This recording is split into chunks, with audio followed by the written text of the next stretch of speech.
just want to start off by saying emulous. What does that mean again? It's like emulate. Okay, emulate. Okay, I'm going to try to emulous. No, that's not right. You are emulous of someone. I am emulous. Okay. Desirous of rivaling. I am emulous of Rod Sterling from Twilight Zone. Since we're getting close to Halloween, this is going to be a Halloween-themed table topic session.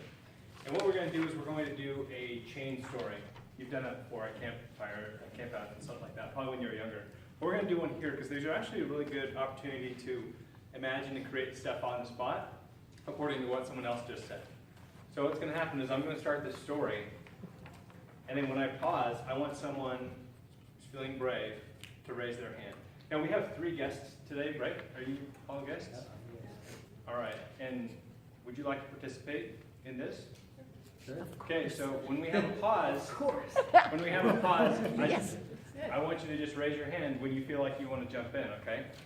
And for everyone who hasn't played this before, I'm going to start the story. And then I want someone who's already a member, can I have a volunteer right now? To do it first, okay? So Carolyn's, after I pause, she's going to come up and pick up where I was telling the story. And then she's going to leave us on the cliffhanger, and the next person will come up. Does that make sense? Mm-hmm. Okay, and then the rules are that they have, what, 2 to 3 minutes or 1 to 2 minutes? 1 to 2. You have to talk for 1 to 2 minutes is the goal. If you don't, it's okay. But that's kind of the goal, and you'll see the timer up here. When it's a green light, that means you've gone 1 minute.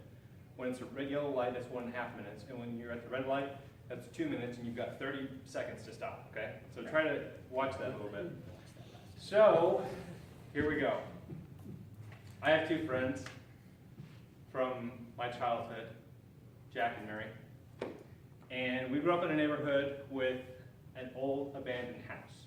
And we were always afraid of. It's the kind of house that you kind of dare each other to get close to. And but we never went inside of it because our parents wouldn't let us. I don't know who owned it.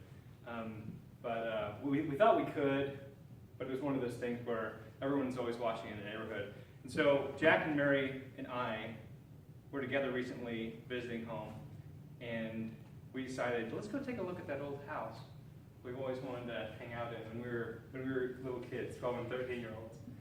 And so we were walking down the street toward the house, and up in the window, for just a split second, only Mary saw it was a little light that flickered. And she asked us, do you see that? Do you see that light? And we said, no. And so we walked up the stairs, opened the door, and we saw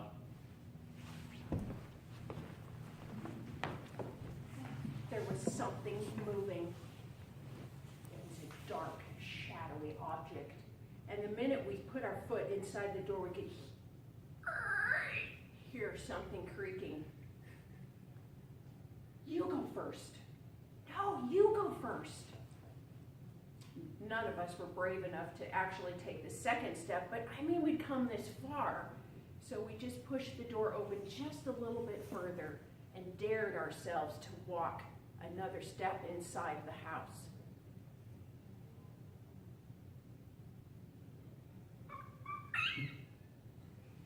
Did you hear that? No, you go see what it is. So we walked just a little bit further. It was so dusty in there. There were overturned pieces of furniture. There was part of a broken chair, and you could kind of see some faint footprints. Well, they were kind of dusty, leading off. Maybe that was the kitchen over there. And then we heard it again. Oh.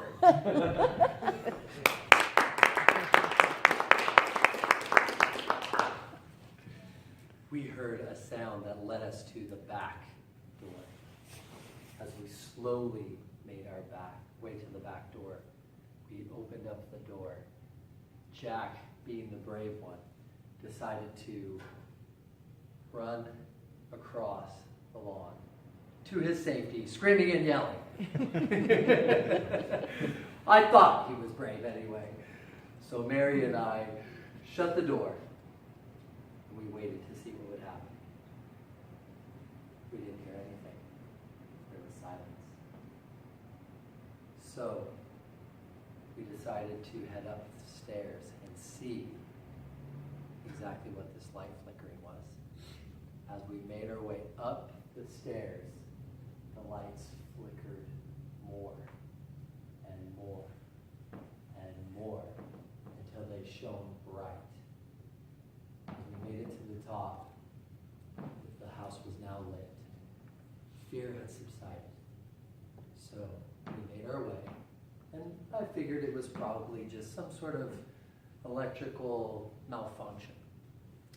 So I decided to go to the room and check the room. I checked the room.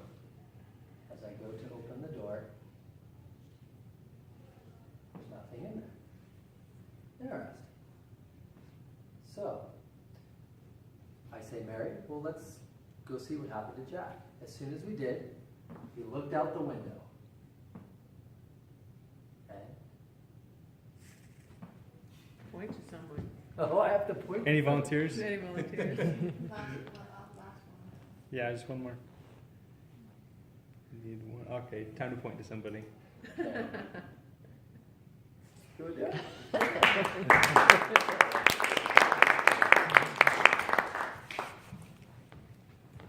So we looked out the back to see what happened to Jack, and there were flames. His truck was on fire. Don't know how it caught on fire, but it was just burning and burning and burning, and we're like, what do? We didn't bring our cell phones with us. How are we going to call the fire department? How are we going to put the fire out? So we ran downstairs, went out the back door, trying to find a hose, and all of a sudden, Mary stepped on something and flew up to the tree. How did Mary get up in the tree? How do we get Mary out of the tree? How do we put the fire out? And then I woke up.